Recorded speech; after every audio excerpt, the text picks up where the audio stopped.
Hello दोस्तों, the divine संसार channel में आपका स्वागत है।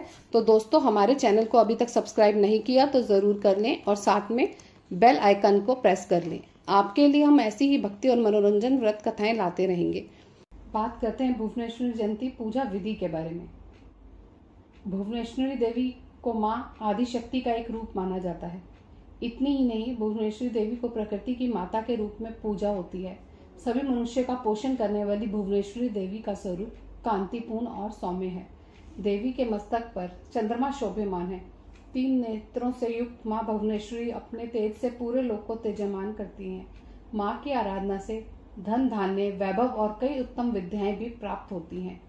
यही वजह है कि माँ भुवनेश्वरी देवी की जयंती का भी विशेष महत्व है। अब बात करते हैं भुवनेश्वरी जयंती पूजा विधि के बारे में। इस दिन जातक को सुबह जल्दी उठकर स्नान करके साफ कपड़े धारण करें। इसके बाद शिव मंदिर जाकर देवी का दशोपचार पूजन करें। उसके बाद कपूर जलाकर धूप बत्ती लगाएं और घी का दीपक जलाएं। उसके बाद सफेद रंग के पुष्प, अखंडित चावल, चंदन, दूध, शहद व इत्र अर्पित करें। इसके बाद देवी माँ को मावे का भोग लगाकर नीचे बताए गए मंत्र की एक माला का जाप करें। उनका मंत्र है ओम ऐं ह्रीं श्रीं नमः। भुवनेश्वरी जयंती पूजा समाप्त करने के बाद देवी माँ को लगाए गए भोग को किसी स्त्री को भेंट कर दें। अब बात करते हैं भुवनेश्वरी जयंती माता के पूजा महत्व के बारे में।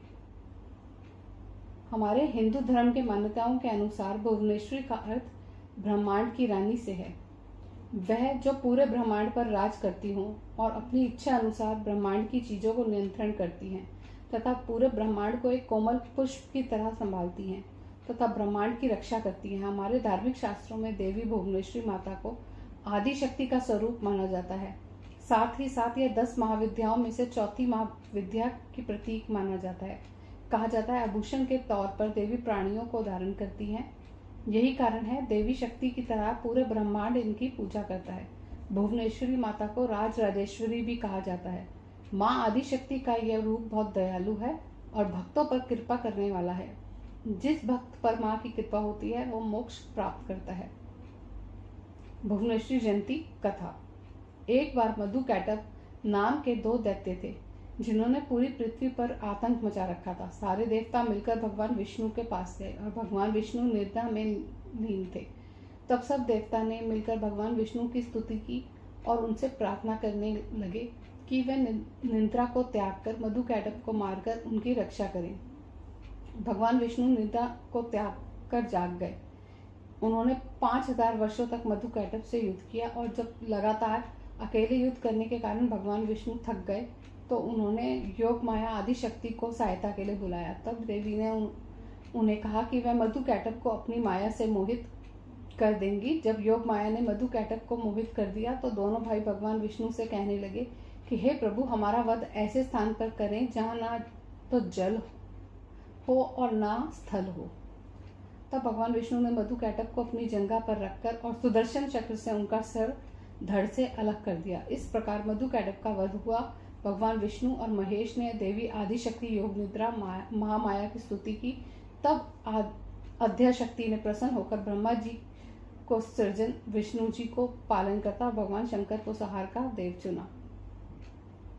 ब्रह्मा जी ने देवी आदिशक्ति से प्रश्न किया कि अभी तो चारों तरफ जल ही जल है, पंचतत्व, गुण और इंद्रियां कुछ भी नहीं है, तीनों देव शक्तिहीन है। तब देवी ने मुस्कुराते हुए उस स्थान पर एक सुंदर विमान प्रस्तुत किया और तीनों देवताओं को विमान पर बिठाकर कहा कि वह अब अद्भुत चमत्कार देखें। तीनों देवता विमान पर विराजमान हो गए और वह विमान आकाश में उड़ने लगा और ऐसे स्थान पर पहुंचा जहाँ जल नहीं था।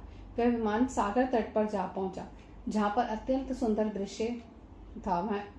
वह स्थान अनेक प्रकार की पुष्प वाटिकाओं से सुसज्जित और तीनों देवताओं ने देखा कि एक परंपर दिव्यगाना बैठी हुई है। उस देवी ने रक्त पुष्पों की माला और रक्तांबर धारण कर रखा है। वह पाश, अंकुश और अभय मुद्रा धारण करे हुए हैं। देवी भुवनेश्वरी ने त्रिदेव को दर्शन दिए।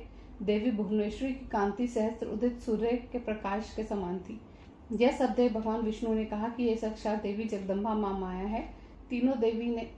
तीनों देवों ने माँ भुवनेश्वरी की स्तुति करी और उनके चरणों के निकट गए, तब उन्होंने देखा कि देवी के चरण कमल के नख में संपूर्ण जगत व्यापक है और संपूर्ण ब्रह्मांड की जननी है। यह कथा सुनने के बाद माता रानी की आरती आप जरूर करिए। कथा समाप्त। धन्यवाद।